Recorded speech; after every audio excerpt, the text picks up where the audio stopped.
Welcome, everybody. My name is Mina Jane. I'm in Ashland, Massachusetts at the Ashland Public Library, and I am here talking with Philipp Schott, who I spoke to a few years ago about his book about Siamese kittens, and it was the funnest program about pets I think I've ever had. So I'm really looking forward to talking to Philipp again.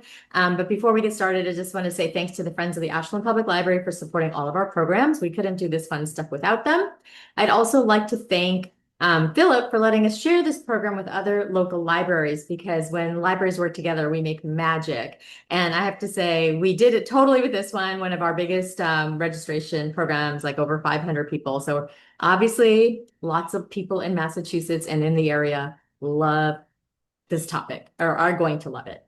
So that being said, you can buy signed books by Philipp from my favorite indie bookstore, Aesop's Fable. I'll put a link to that in the recap email I send out to everybody with the recording. If you have questions for Philipp, please put them in the Q&A, which is a button at the bottom of your Zoom screen, because I'll be watching that as we go through. The chat tends to go by too quickly for me to catch all of the questions. So if you really want me to ask Philipp, put it in the chat. I mean, in the Q&A. Sorry about that. In the Q&A.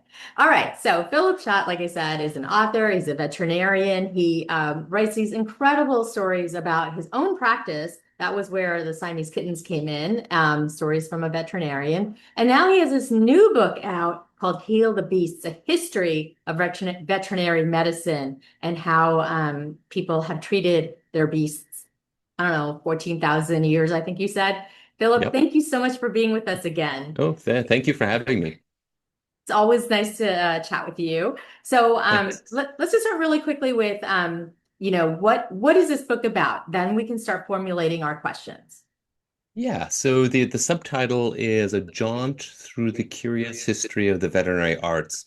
So all those words are deliberate. It's a jaunt, so it's lighter. This is the only book, as far as the publisher and I are aware of, on veterinary history, written for the general reader. Everything else is academic that's out there, and even the academic stuff is mostly out of print. Hmm. So this is it. So I want it to be accessible to people because history can be daunting, and especially history of scientific medical types of things, extra daunting. But I'm hoping this is not daunting. So it's a jaunt.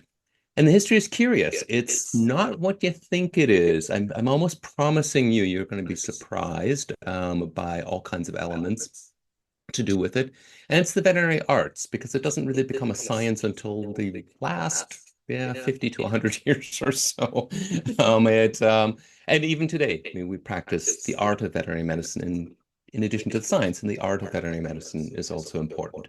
How one relates to the animal, how one relates to the client, etc. Mhm. Um, so that's what it's about. It's 22 chapters. Each one highlights a particular historical veterinarian or in the past animal healer, let's say. Most of them are real. A few of them are fictional composites from times where we just don't know. We don't know who the individual would have been. Starting, as you said, 14,000 years ago, the year 12,205 BC, right up to the very, very present day. Each chapter starts with a fictional vignette. So I've put together a very plausible story of just a little snippet from that veterinarian's animal healer's practice or what they did, and then go into just explaining that in more non-fictional detail. Mhm. So let's start with you first, then, and get back into the question.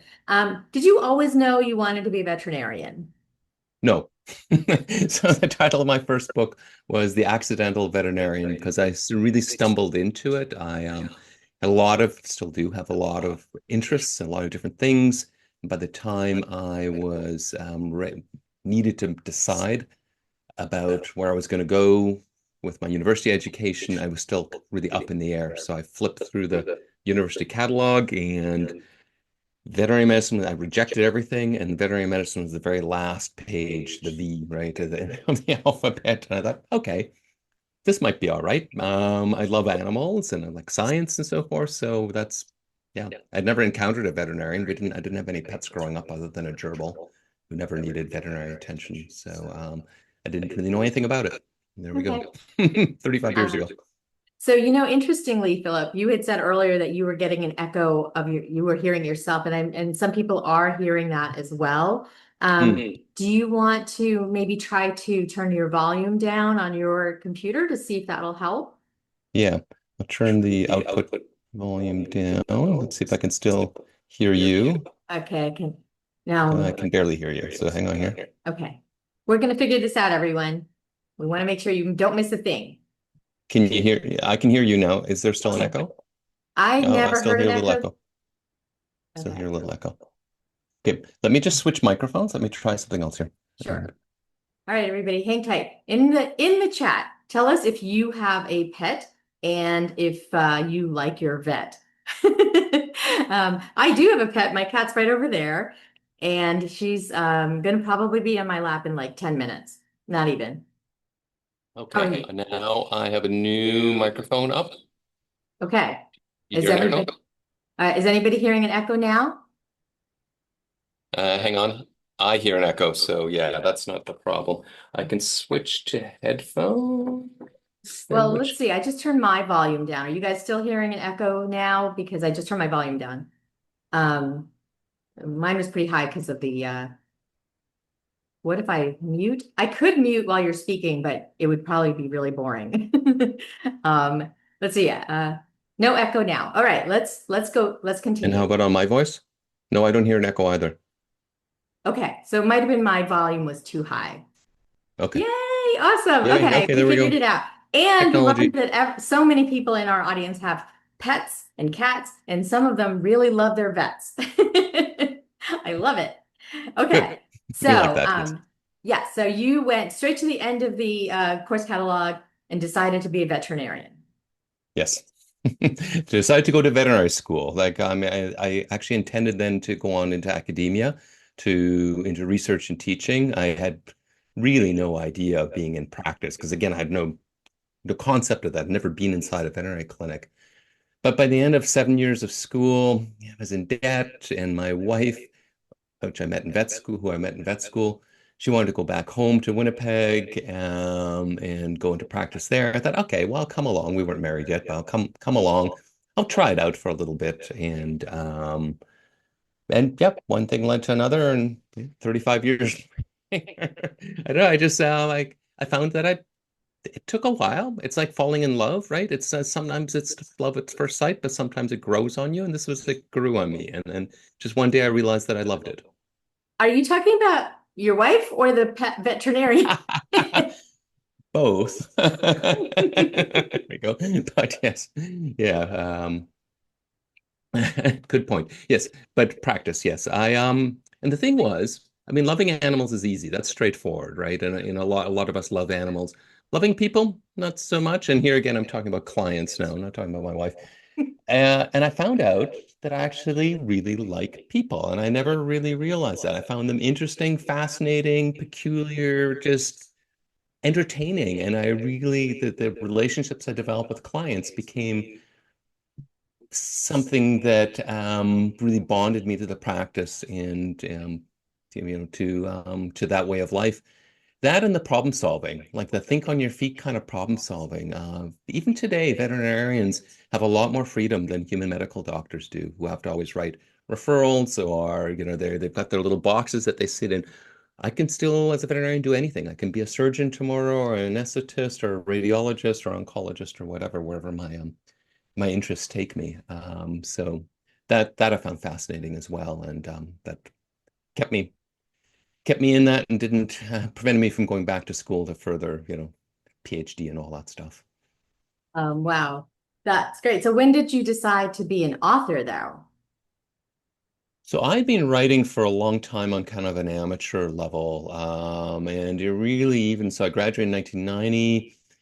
In the mid 90s, I was submitting some short pieces to magazines and newspapers, mostly on travel. With no idea that about writing about veterinary medicine. I really wanted a firewall between work and life. And I was passionate about travel and geography and so on. Yeah, placed one or two pieces, but then life got really busy, had kids, and then I became a practice owner and kind of set it aside in 2015. So one thing to know about me, I'm German and I'm a I'm like an ethnic cliche.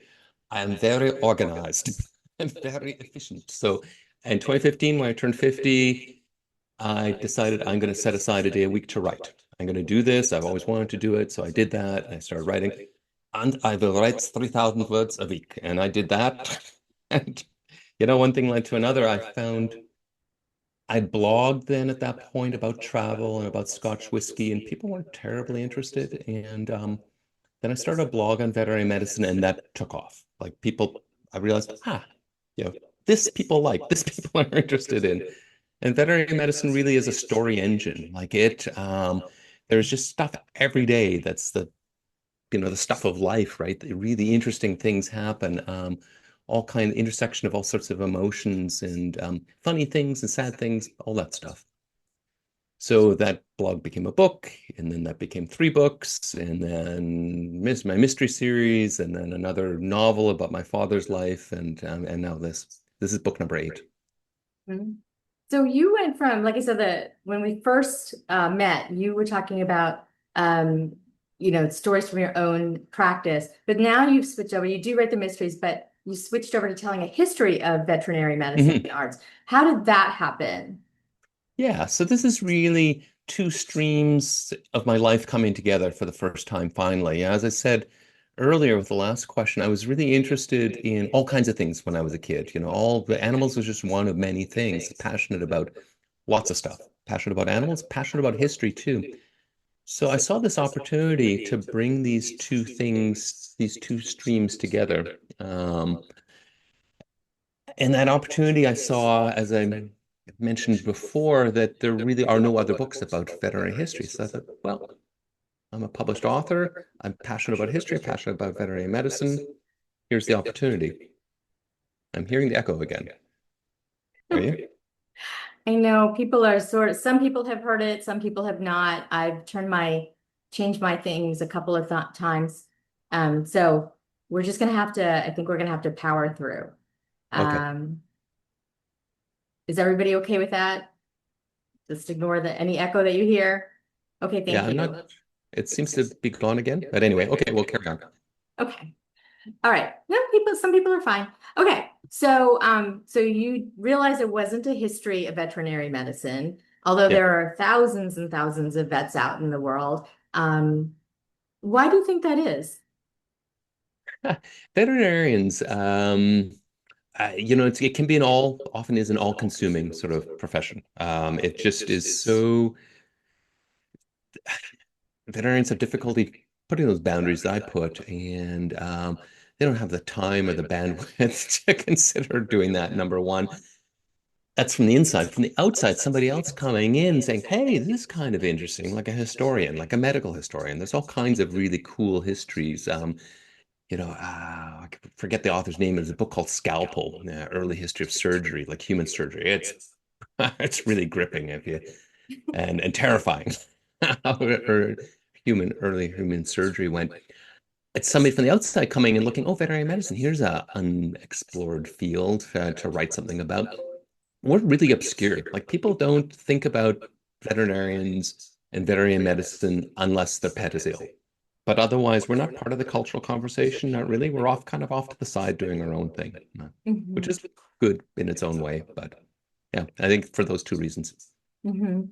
So let's get into the book a little bit and the history. Like um, you said it's 14,000 years. So has Yeah. veterinary arts been around for that long, or is it more that people had to manage their herds, if they were farming? Mhm.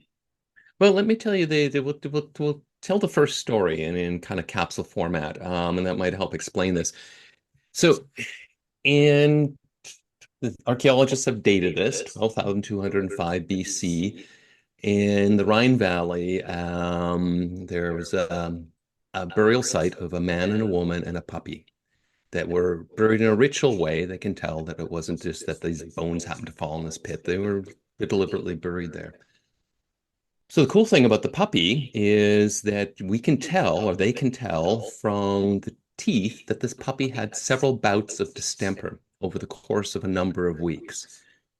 So for any of you out there with a veterinary knowledge, your little light bulb will go on and say, hey, that's kind of unusual. Even today in the year 2025, distemper is highly fatal disease. Like we really struggle to have our distemper patients survive with all our modern medicine, like everything that you can imagine. Human medicine is available in veterinary medicine now. It's all very high tech, yet puppies die of distemper. Yet this puppy lived. So this tells us a couple things. It must have had some kind of nursing care. Do we call that veterinary medicine? I'm not sure, but it's certainly adjacent to it. It probably had some attempt at treatment. And what would treatment look like in those days? We know from on the human medical side that our Cro-Magnon and Neanderthal ancestors used herbal treatments of varying efficacy, but some efficacy. They were smart, they could see cause and effect. They could see, okay, we give this and they get better, and we give that and they don't get better. So they kind of work some stuff out. So this puppy was treated. Second thing that we can know is this puppy wasn't a grave good. So any of you know anything about archaeology, you know that people would be buried with important tools, things they would need in their afterlife. Who needs a sick puppy in their afterlife? Nobody needs a sick puppy in the afterlife, right? This puppy had no practical value. There must have been a bond. There must have been an emotional bond of some sort. And they treated the puppy. To me, that's veterinary art. That's kind of, I'm, defining it quite broadly, but given what was available to people at the time, that was as good as it got, and they certainly tried. So that's the from the emotional side. As time went on, we see in subsequent stories, we see the practical value of animals. Cows give us milk, pigs give us meat, horses provide transportation and so forth. So these were valuable, and you're going to look after a valuable asset as best you can. Mhm. So there's that motivation. And then there's a third, spiritual. Not so common today, but in many traditional societies, certainly indigenous cultures around the world, pre-Christian, pagan Europe, there was a spiritual connection as well, where animals were seen as being much more closely connected to people. In cultures that believe in reincarnation, the animals are basically people. They're past people or potentially future people. So there's yet another motivation to look after animals. And some of the earliest, most organized advanced veterinary medicine was actually in India under the Ashoka Empire. The Hindus looked after animals for reasonable level of advancement given the times. Wow, that's interesting because one of the things that is described in your book is that veterinarian medicine or care of animals is cyclical, not linear, Hmm. which I thought was really interesting because I've always thought animals were sort of utilitarian, except for the very wealthy class. But Yeah, from your book, it seems like it's come and gone, where people think of yeah. animals as pets versus, you know, just kind of a nuisance. Oh, for sure. I think, if you look at early modern Europe, or medieval Europe, if you're a peasant and you have a cow, okay, the cow is really important to you economically and for survival, but there's no way you wouldn't have an emotional attachment to it as well. That it's really impossible that that wouldn't be the case. And then going further back, like these Neanderthals I discussed earlier, that becomes even more prominent. It's once you get into more industrialized societies, expansion of capitalism, larger herds, and so forth, then the emotional gets more and more distant, and the practical comes to the fore. That starts to turn around again, just talking from the European perspective. In the Enlightenment, when people start to see the start to have an emotional connection more broadly again. Individuals always for sure had, but more broadly. I start actually in the very, very first chapter before the Neanderthals. There I talk about when you look at paintings of war scenes from the Napoleonic era, there you can see emotion. The painter is depicting the horses, eyes wide and frothing mouth and so on, the look of terror. You only have to go back 50 to 100 years earlier and you don't see that. The horses are all just generic, just like artillery pieces or whatever. They're just the equipment. But at that point, after the Enlightenment, you start to see that. And there was public outrage at the number of horses killed and maimed at the Battle of Waterloo. Mhm. The descriptions that came back, certainly there's human carnage of epic proportions as well, but what really got the public's attention was the suffering of the horses. So you see things starting to turn and the emotional starts to come up. And I would say today, there's almost a quasi-spiritual element coming back in as well. Mhm. People more and more are feeling like an even deeper connection with animals. Mhm.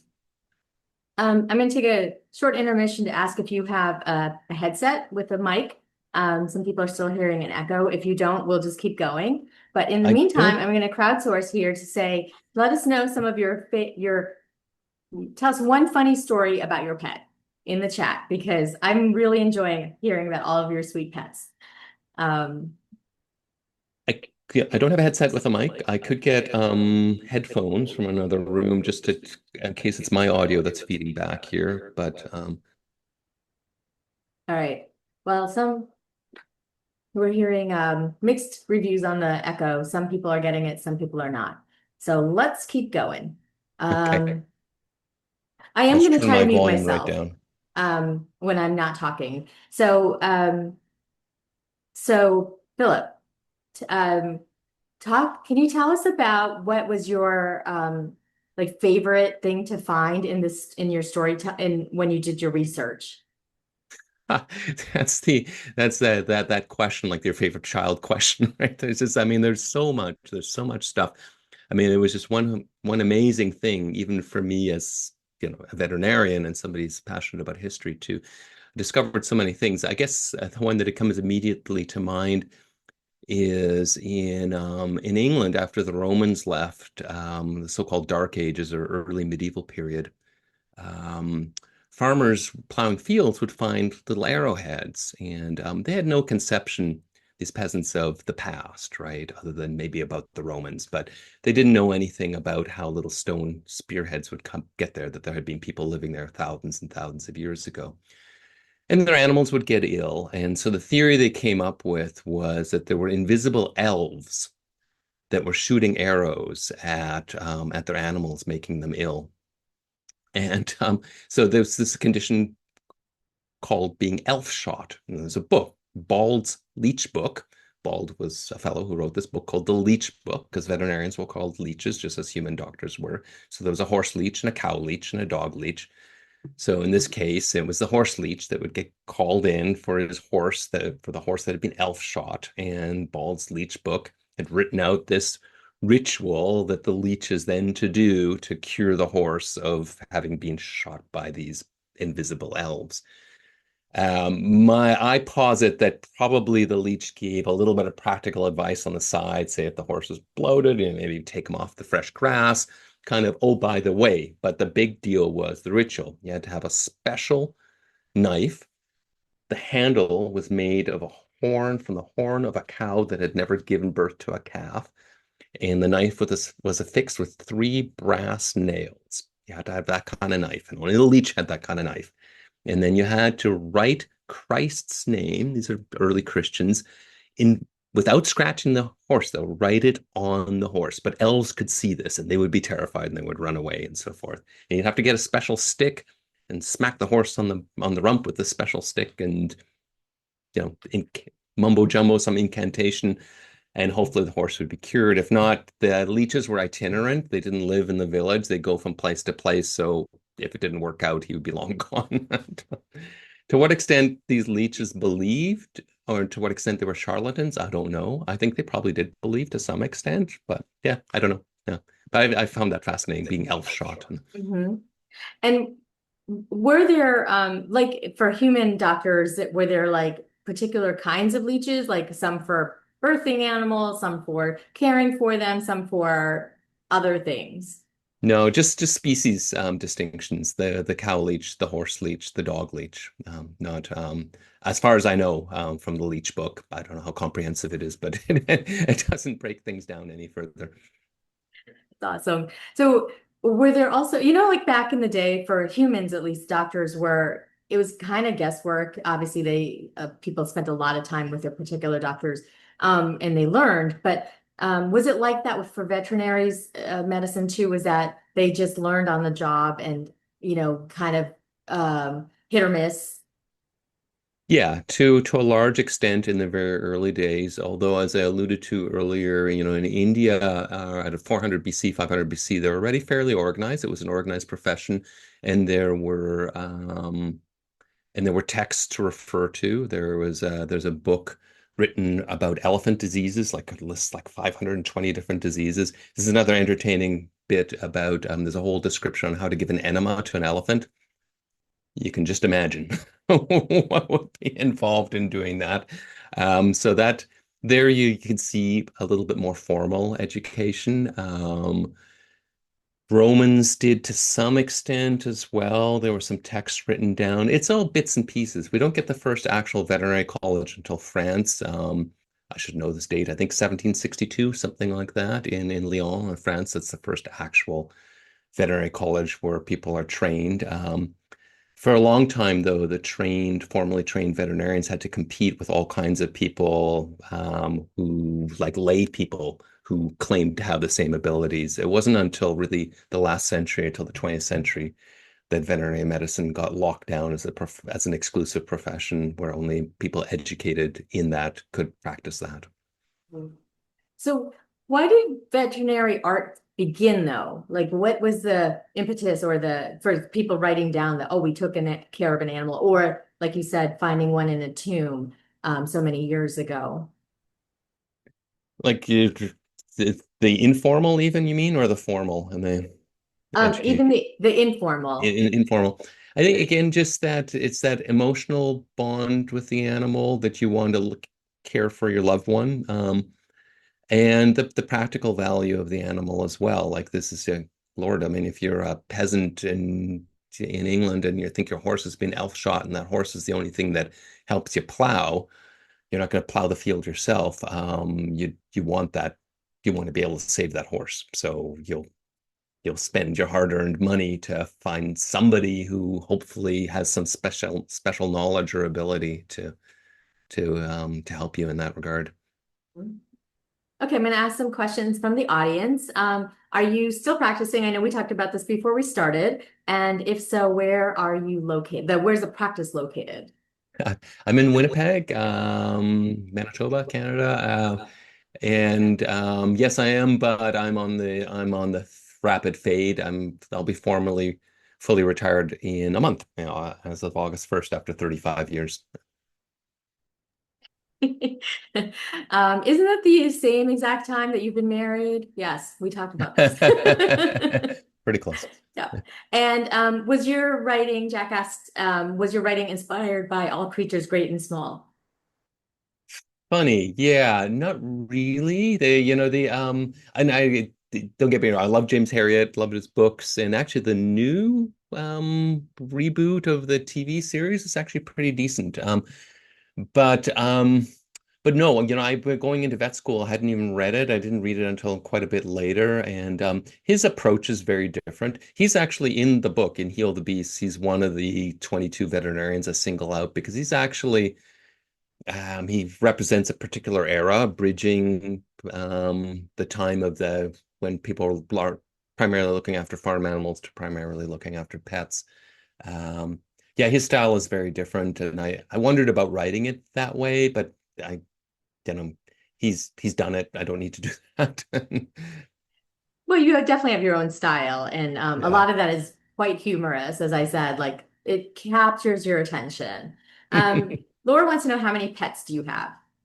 Two at the moment. Yeah, we had four up until not that long ago, but yeah, unfortunately, we're at two at this point. But yes, one young dog, a Sheltie, and a slightly older cat, a Siamese cross. Now, I was expecting like sort of a Dr. Dolittle answer, but that's okay. Now, life's too busy, You got to be fair to these animals if you don't have the time to look Mhm. after them properly. Absolutely. Somebody who wants to know if your practice is small or large animals or both. entirely small animal. Winnipeg's a city of about 800,000 people, and we're right in the middle of the city. So occasionally you get a call from a confused pig owner, but no. And the profession is pretty much split at this point. There are not that many people doing the Harriet thing of all creatures. Most of us, I really honestly think I'm more qualified to look at human children now than I am at horses and cows and pigs.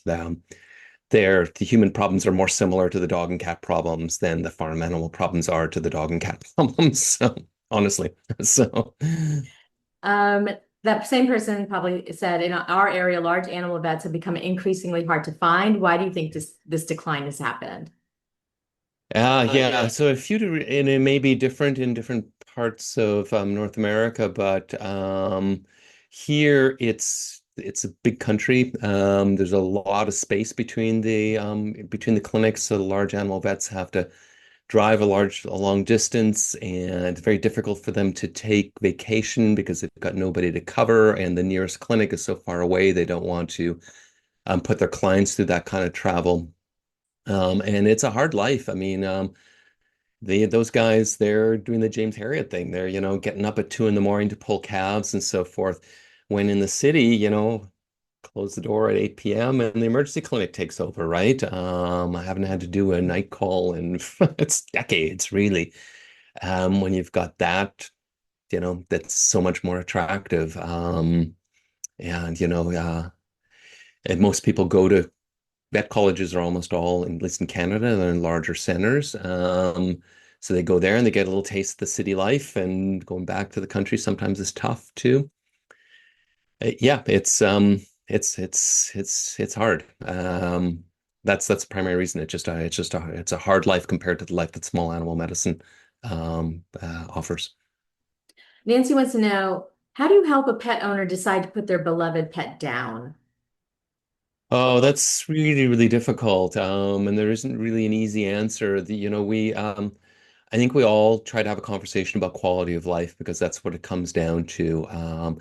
And assessing what is quality of life and where are we at with that individual's quality of life. Are they interacting with the family? Do they have any kind of mobility? Most animals are physical creatures.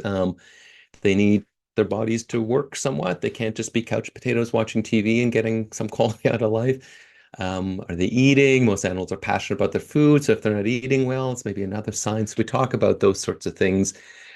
And then if the quality of life is poor, then we ask a second question, what is the hope that we'll be able to reverse that? So if the quality of life is poor and there's no hope of reversing it, then euthanasia is an appropriate decision.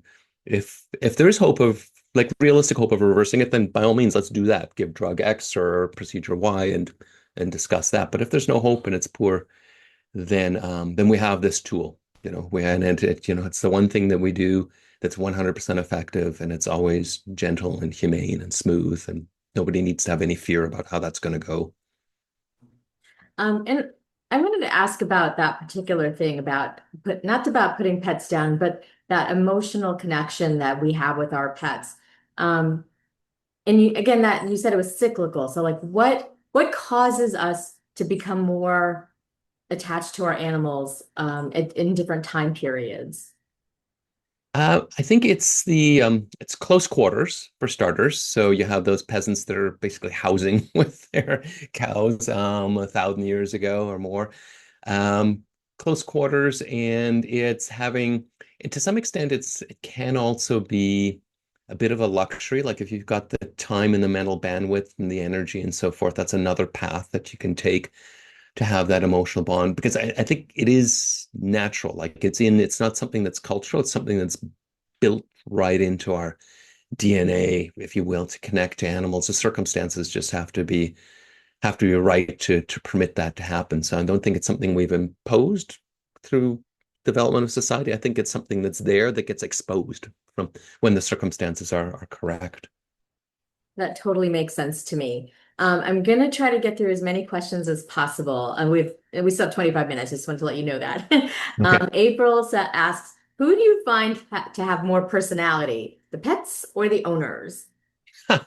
Different kinds of personality, right? So for me, it's difficult to assess because the pets in the clinic are behaving differently, right? They're usually pretty anxious, so their behaviors are not their natural behaviors at home. So I'm not seeing their personality in most cases. I'm seeing a very altered form of their personality. So for that reason, I'd say the owners more so because people are, although not always, a lot of people are very anxious about pets too, but people are more at ease. I often think people are more human around their animals than they are around other people. They let their guard down. The veterinarian becomes kind of like a almost like a priest in a confessional or part of the wallpaper that they just don't react to us as people in some cases, and they kind of let it all out, and which is cool. Well, it's not always cool, but but you see people at their best and at their worst, in I think in a more human way. I mean, there's yeah, like hardened bikers, like I'm talking Hell's Angels type of guys that I've seen break down and cry when we had to put their dog to sleep. I bet that guy hasn't cried, and I mean, I'm judging here inappropriately, but I think it's legit. Hasn't cried probably in decades, right? So you see that, or a bitter person who's had obviously a really hard life, but they're smiling around their puppy or their kitten. Yeah. So that. Yeah, I mean, certainly I've seen people connect with animals much better than humans sometimes. And that's why we have a more emotional support animals and things like that, because they're so non-judgmental. Yeah, and we can let aside all that cultural training when we're dealing with an animal. We don't have all these rules that we have between people, how we're supposed to behave. Those rules don't really exist with animals, so we can be ourselves more. Do animals get COVID? Yes, but not the same way. So, viruses are typically, there's certainly some prominent exceptions, like rabies are typically species specific. And when they go into the second species, they are what we call attenuated. So they're they're greatly weakened and much, much reduced in their capacity to make the meal. Throughout the pandemic, I didn't see a single sick patient. So, with COVID, like the dog or cat. So I'm just going on like some reports that were in the literature. So it's scattered handful of cases because it is so much weakened in the secondary species, and they typically don't pass it along further either. That is leading into my next question from Carla, who asks, have you found that many vets have left the profession since the pandemic? Her vet had 5 vets before, now only has 2. Yeah. So there was a crunch for two reasons. Yeah, we had people leave, and primarily it was early retirement.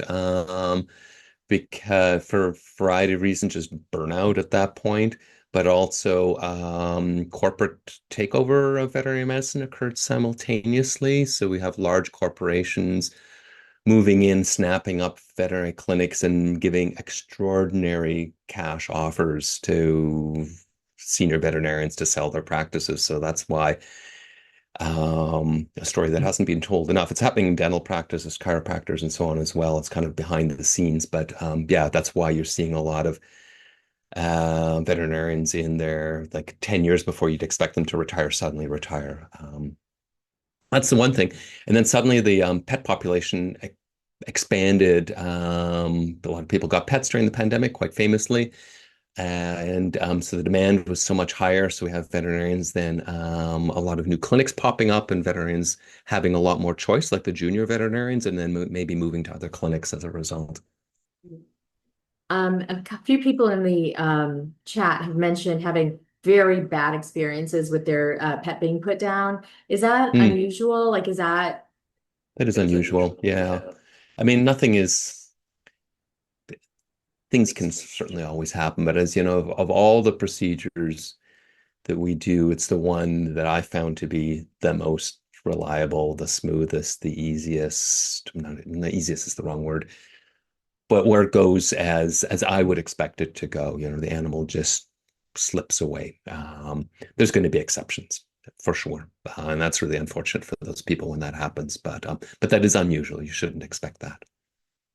Good. Zinta asks, do you foresee increased training at vet school about wildlife? This is a specialty that also seems to have a lack of veterinarians, or is it more of a lack of opportunity to practice with Yeah. wildlife? Probably not. You wish there would be. Also, just from a practical standpoint, the what they call the wildland urban interface is growing throughout North America. So the number of suburbs and exurbs pushing up against wild spaces, so you have a lot more interaction with wildlife, creating potentially disease transmission types of situations. We need to understand a lot more about that. But it just, it's economics. Like, who's going to pay a wildlife veterinarian? The government.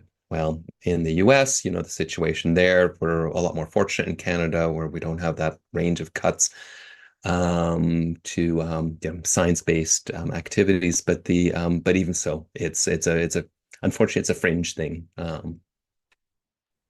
Yeah, Marcia asks, and I agree with this question, or I have the same. There are so many foods in the grocery store for your cat or dog and other animals. How do you choose what is best for your pet? It looks like selling to the owner's taste, not the animals. You're 100% right. There's so much marketing and so much put into the packaging and the cool names using all kinds of buzzwords. Things like holistic and organic and so on actually don't have very much weight, or not holistic, no weight, and law and organic very little. They can slap these things on, trying to push buttons with consumers. You trust your veterinarian, talk to your vet, and ask them to recommend something. Most vet clinics will sell an in-house brand, but ask them to recommend if that's too expensive, because often they are quite expensive. Recommend a grocery store brand because there's a couple of reliable ones.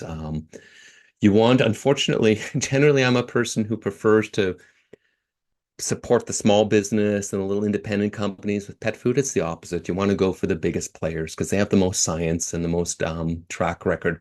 A lot of these smaller companies have kind of fly-by-night operations, or they've been funded by venture capital looking for to market to pet owners. But the big ones, I can name them, I guess, Hills and Idix and Purina, they're pretty reliable. You can't go too far wrong with them. Good to know.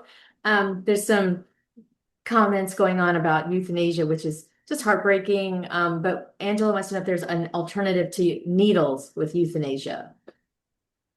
Not really. Yeah, and the type of drugs that are used have to be effective. They have to be given by the intravenous route. You can give it orally, but it's extremely bitter tasting, so that's much worse for the animal, and they will vomit it up in most cases. So the usually what's done, I don't want to, cause problems for other veterinarians, but I'll tell you what I do or have done. It's always sedation first. Okay. And the sedation can be a very small needle just slipped under the skin. It can even be oral. The oral sedations aren't so great and they take a little while to kick in, but somebody really insists with that can be done as well. I prefer the needle, but they very, very rarely react to that needle. And then they are really good and sleepy just from the sedation. And then we put in an IV catheter. IV catheter, nurses are so good at putting that in, it just slips in. And then we've got, for that big needle that comes with the euthanasia, we've got an IV to put it in. So we don't have a needle per se sitting in the vein for a long period of time. It's an IV catheter at that point. Works quite well for us. Yeah, so some kind of needle is involved at some point. That just the way that has to work. So if your vet doesn't offer the little needle with the sedation, you might want to ask for it. Ask Um, around. Miriam asks, can you comment on the increasing cost of veterinary care for a pet, especially in later years? It just seems to be going up and up and up. Yeah, yeah. So I alluded to one of the causes, the corporatization of veterinary medicine. So when you have corporations, I hope I don't get into get letters from lawyers here. Oh, well, I'm in Canada. That doesn't happen up here. But the if we get with corporatization, you've got another layer that you're feeding. Like, so essentially, if you go to an independent clinic, you're paying for the stuff that's being done and the salaries of the veterinarians and the staff. It's corporately owned. You're also paying for investor profit, right? And then there's a whole other layer of managers and so forth that are getting paid. So that drives up the cost. But the other thing is that we've also alluded to already or touched on is that supply and demand situation. So it's the basic law of economics, right? So we've got less veterinarians trying to deal with more pets. If I hire now, if we just hired a veterinarian, I'm paying her far more than I paid the last one that I hired when we hired that person because it just that's what you got to pay to be able to attract them. So that all trickles through. All the supply chain stuff is the third thing, and that's hasn't really, that they didn't actually lower the prices after that got figured out. We pay the same for those needles and syringes and IV lines that the human hospitals do. In fact, we probably pay more because they get bulk discounts. There's no special doggy IV. It's all the same stuff. So we pay for all of that and all that. There was tremendous inflation in all those areas in the last few years. So those would be the three reasons. Okay. Nick asks, have you seen many cats with bird flu? Cats with bird flu. I haven't personally. Now, and I don't think anybody in my practice has. So that might be particular in Winnipeg. I know it's out and about, but it's not, doesn't seem to be very common. I think it's quite uncommon, but I can't speak with any particular expertise to that. Okay. Larry has a great question, although he doesn't ask it himself. He says, my wife asks, do dogs really care about their owners or are they just looking for a food source? Yeah, I mean, it's a great question. It was something that people often, I think, wonder about, even just kind of, in a humorous way. Yes, absolutely. They do care about us. So there's been all kinds of stuff like functional MRI work to see the brain patterns and so forth. It is love. It's analogous. It's not maybe the exact same thing, but it's analogous to the love humans feel for other humans. Okay.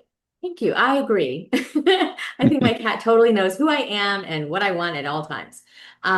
Jeannie asks, how has your research into historical veterinary medicine influenced how you currently practice?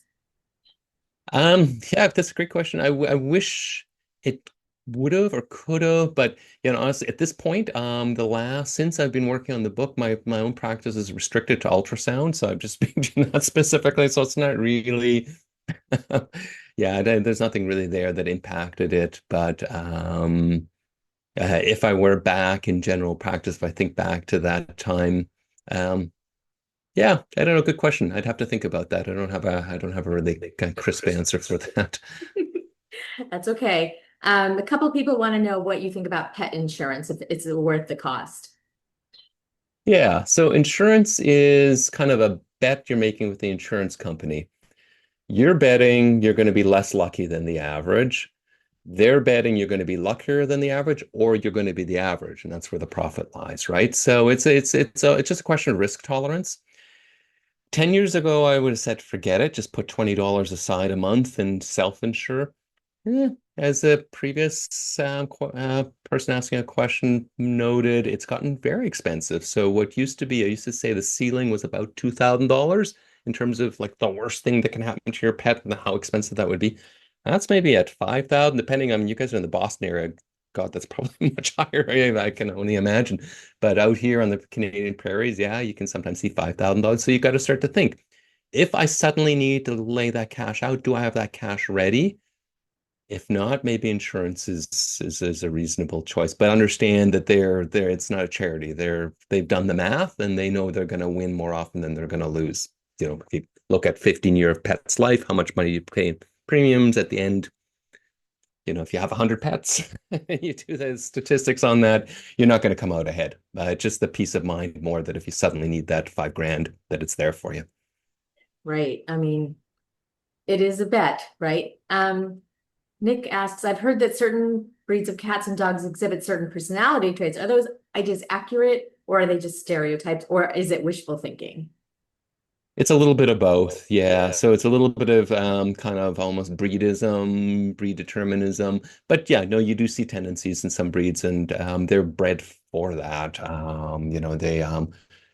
Herding breeds. I've got a herding breed, a Sheltie. He's bred to herd, and he's bred to guard, and consequently he barks more. So some of that stuff is predictable. But we've had a couple Shelties now, and they're very different from each other. So there's a range there, right? Within those parameters set by the genetics, there's a lot of Oh, I mean, just like humans, right? Like, Mhm. I know I'm a lot like my dad, but sometimes I'm like my mom, you know? It's Yeah. just, as you said, the genetics. Another question about corporate takeover, Barbara wants to know if it's also happening with large animal practices like we were talking about earlier. Less so, but it's more in the specialty side, like equine hospitals, not so much in the farm animal end. What's happening there is more and more, at least in Canada, more and more influence of big agribusinesses, looking at kind of vertical integration. We're going to provide your food and we're going to provide you with your piglets or your little baby chickens, and we're also going to provide you with the veterinary care. And so that's coming. And I'm just going to say that people still have like terrible horror stories about losing their pets, but I've also seen in the chat people having really good experiences with their pets. So, it can be mixed. Shop around like you do with your own doctor, right? Marcia asks, what is the role and value of the veterinary technicians and other animal helpers in a veterinary practice? I mean, I would imagine that's like a very similar to a doctor's practice where you need help. You can't just do it all yourself. Yeah, no, it's that's something that's changed in my time in practice. What we call registered veterinary technologists here in Canada, they're essentially like nurses. When I started, they just kind of held the animals for us while we did everything. Now they do so much. They do all the things that human nurses would do. They run all the lab work. They take the blood samples. They do all of that. And they're really indispensable. They are co-professionals with us now. So we have in the veterinary space, if you will, we have the veterinarian, the doctor as one professional, and we have the veterinary nurse or veterinary technologist as another allied professional. Mhm. And is there a specific schooling for them now since they are taking on more responsibility? Yeah, it's typically a 2-year community college type program that may vary from jurisdiction to jurisdiction, but that's what it is here. And is veterinary school very different in Canada from the US that you know of? No, that's a North America wide integrated program. It's a North America wide certification program, so all the schools are held to the same standard and have very similar sorts of programs. Good to know. Heidi wants to know if why some breeds of cats live longer than other cats. Yeah, and dogs, it's even more dramatic difference. I mean, there are lots of reasons specifically to do with their health, but longevity genes, we haven't really unpicked them all in humans, let alone in animals, to know what all the factors are. In dogs, it's a little bit more obvious why there's differences, just that larger dogs don't live as long. They get all kinds of horrible diseases when they get older, but they tend to more. So cats are more similar in size and they're more similar in their disease profiles. So it's a little less clear, but it's in the DNA there somewhere. Okay. I'm just going to go through the questions as they're coming in. Dawn says they had a horrible experience with Librella. Luckily, our dog survived, but is now deaf. Have you experienced this in your practice, or does Canada not use this terrible stuff? We use Librella. I haven't personally, again, because I've just been in ultrasound for the last year and a half or so.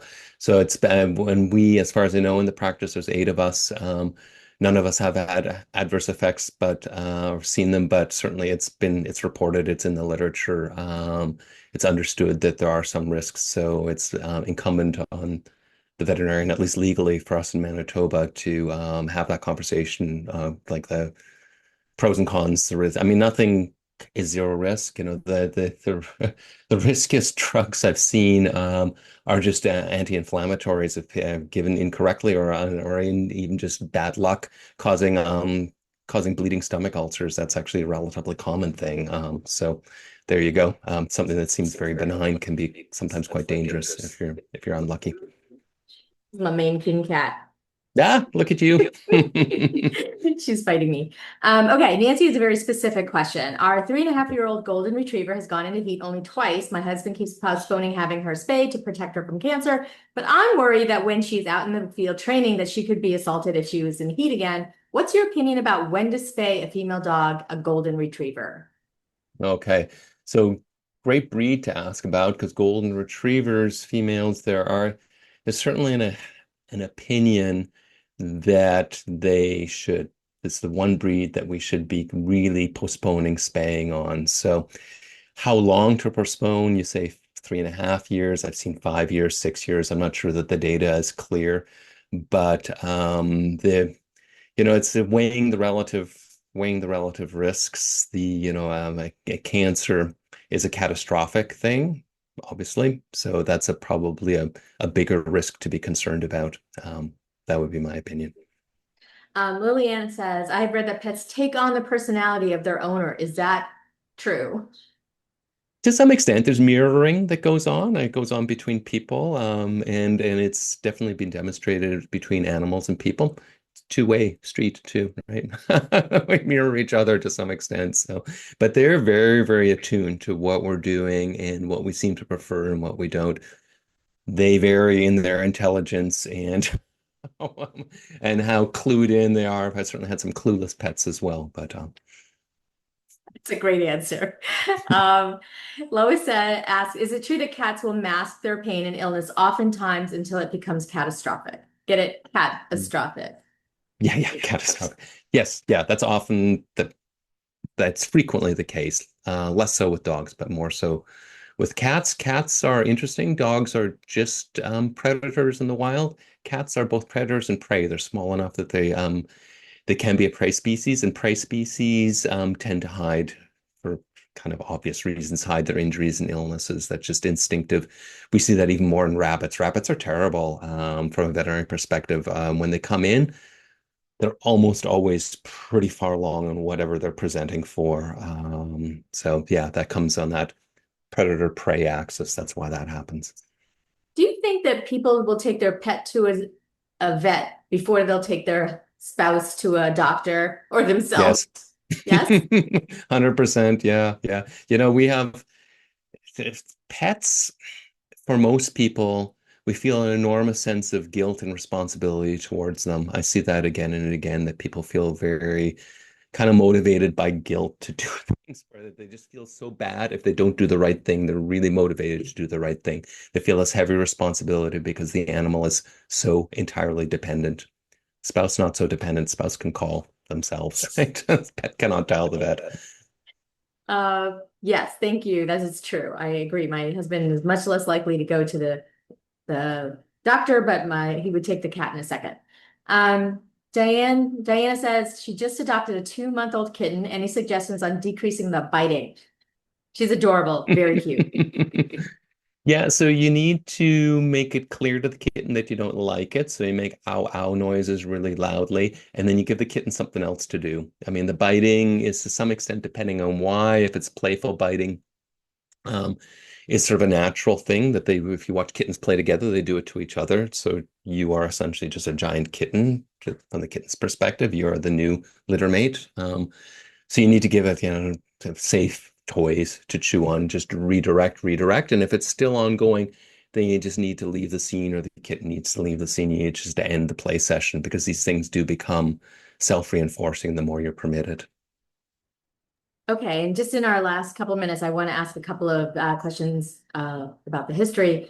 Do you think that, well, it's not really history, but do you think that we in this society right now spoil our pets more than any other time period, with the outfits and just the care that Probably yes. I can come up with a couple of very specific exceptions, but these are specific individuals or very specific social classes. Famously the honors that Alexander the Great gave to his horse, right? And stuff like that. But as in a broad swath of society, yeah, we're at kind of peak pet spoiling. Mhm. And I think you had said that you were retiring in a month, but Mhm. you're going to keep writing. So what is coming Yeah. up next for you? I So mean, I've this book's not even out. It's coming out tomorrow. But what is coming out after that? Yeah, so I've also been writing a mystery series with the veterinarian as a protagonist called the Dr. Peter Bannerman Vet Mystery Series.